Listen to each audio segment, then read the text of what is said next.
Hi mga Mima! Another day, another vlog. So for today's video is gagawa tayo ng grilled chicken in a pan. And yung mga ingredients po is ilalagay ko na lang po siya sa description box ng ating video. Para sa ganun is masundan nyo po siya. Kasi nga po, as you can see is fast forward ko po siya kasi nga po na ang hirap po mag-edit. So, hindi ko pa po masyado kabisado. So, at least sana naiengganyo kayo manood sa aking mga video. So, ayun na nga guys. Ayan, nag-start. So, kung sa nakikita nyo is nag-start na po ako dyan magluto. Naglagay ako ng butter. And then, in-stir ko siya until matunaw. After yan po is naglagay din po ako dyan ng oil para hindi masyadong masunog yung ating butter. And naglagay din ako ng bawang for smell. So kung naamoy nyo lang yan guys, sobrang sarap ng amoy, grabe. And then after nyan is inilagay ko na lahat yung mga chicken dyan.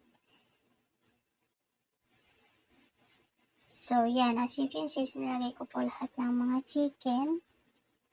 So after nyan, is babalik na rin ko siya kasi hindi ko napansin yung lakas ng apoy is naka number 3 pala siya. Kaya ayun, binaliktad ko agad siya.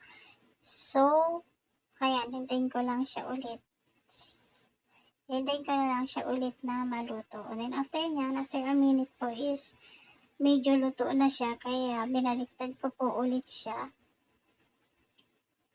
Kasi nga po, medyo ano na siya. Yung luto na siya. So, as you can see na po, is binabaliktad ko siya.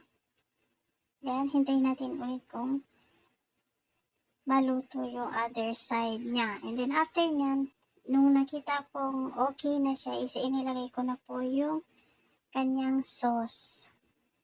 As you can see mga Mima, is last ko pong inilagay yung sauce kasi mas masarap po pag ganun.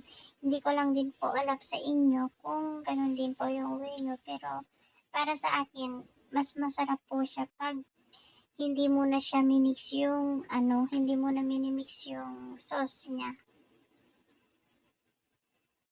See? Sarap diba, nakakatakam. So yun, tapos na siya guys. After yan guys, isihiwain ko siya kasi nga imimix siya ng amo ko sa salad niya. Pero ang ipinakita ko lang sa inyo is yung grilled chicken.